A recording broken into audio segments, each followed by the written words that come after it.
Karl from Mr. Beast almost died, and it was one of his friends who almost killed him. See, in Karl's latest podcast, he revealed he was involved in a serious accident that almost cost him his life. So we do this thing whenever we're all together, where we'll just get on miscellaneous vehicles, and George was on one of the electric go-karts. So we're driving down the street, I'm in the moped, and George is right in front of me. And then out of nowhere, he slams on the brakes as if there's like a deer in front of him. And I just slam on the brakes myself to not hit George. And then I slam on the brakes, and then the moped flips, and I hit the ground, sliding in the road.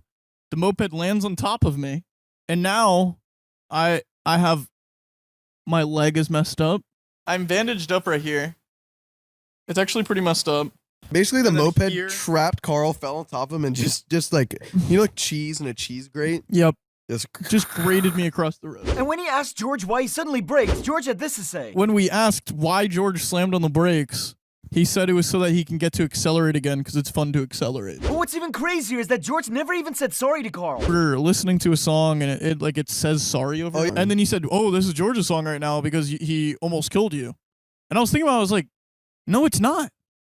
We have been. It's an hour and change after the crash, and George had not one time said the word sorry." Like, dude, but this accident has been the least of Karl's problems since there's been a group of fans attacking him. Karl's been getting a ton of hate since some have noticed everyone he hangs out with becomes more feminine. The first time I ever hung out with Karljacobs, he convinced me to paint my nails, so... That's actually true. And they think that Karl slowly influenced Chris to become transgender. It's gotten so bad that Chris had to speak out about it in a podcast. I've been seeing the clip of Jimmy talking about how me and you first met. People are taking it out of context, and I do not love you. In a t-shirt live stream, he said, blah, blah, blah, Chris just loved Karl, and he just wanted to kiss and hug him. He said he was never gonna film a single video ever again of Karl. Based on this clip, it seems like the whole Karl effect drama was from people taking Mr. Beast's joke too far. For some reason, fans are really mad at this and claim Karl's ruining Mr. Beast. However, Karl actually likes the attention and even claims it's helping him. Anybody that said Karl ruined Mr. Beast, you guys did so well on making sure I remained a part of Mr. Beast. It seems like Karl's just been having really bad luck the past few months, and he really doesn't deserve any of the hate.